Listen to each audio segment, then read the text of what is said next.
Dinamika pemilihan presiden dan wakil presiden 2024 mulai memanas. Perang opini pun tak terelakkan. Narasi politik antar rival bakal calon presiden kian tajam. Sebelumnya, para elit nampak akur dan saling merangkul. Ya, namanya satu atap kekuasaan di kabinet Jokowi. Sehingga suka atau tidak suka mereka harus memamerkan romantisan mereka kepada rakyat Indonesia agar terlihat solid.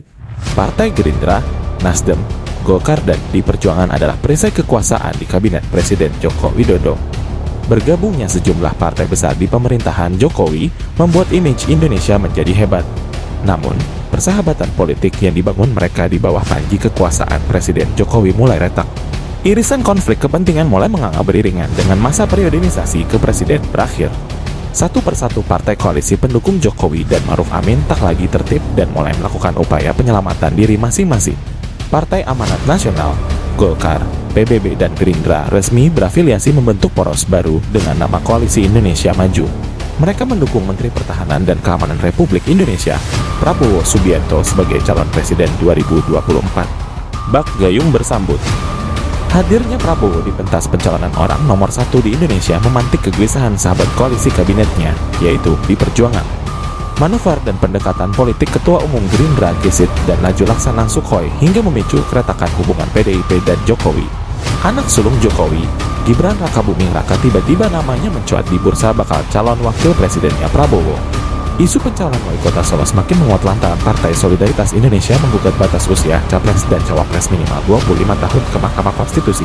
Publik dan pengamat politik di tanah air pun berspekulasi bahwa gugatan batas usia capres dan cawapres demi memuluskan kepentingan Gibran pada pencapresan 2024. Tidak mau kalah dengan Prabowo, kubu PDIP melalui Mbak Puan Maharani pun melontarkan opini mengejutkan.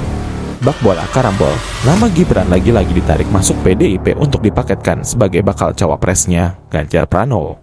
Padahal, saat silaturahmi PDIP digelar, wali kota Solo itu tidak diundang. Sosok Gibran menjadi incaran kepentingan politik Prabowo dan Ganjar.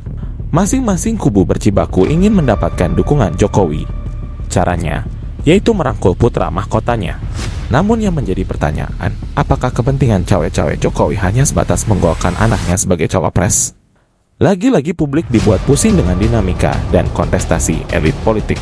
Sejauh ini, terdapat 4 parpol berkoalisi mendukung Gubernur Jawa Tengah, Ganjar Pranowo pada Pilpres 2024 mendatang, yaitu PDIP, P3, Hanura, dan Perindo. Sedangkan 3 partai politik lainnya, yaitu PKS, Demokrat, dan Nasdem adalah mendukung mantan Gubernur DKI Jakarta, Anies Baswedan. Sejauh ini, hanya 3 nama yang mencuat di permukaan publik sebagai bakal calon presiden 2024. Irisan dan pemetaan kekuatan kandidat bakal calon presiden mulai ditakar. Sejumlah lembaga survei pun tak ketinggalan turun gunung memamerkan kebolehannya untuk memotret popularitas dan elektabilitas bakal cawapres. Baik Prabowo Subianto, Ganjar Pranowo, dan Anies Rashid Baswedan.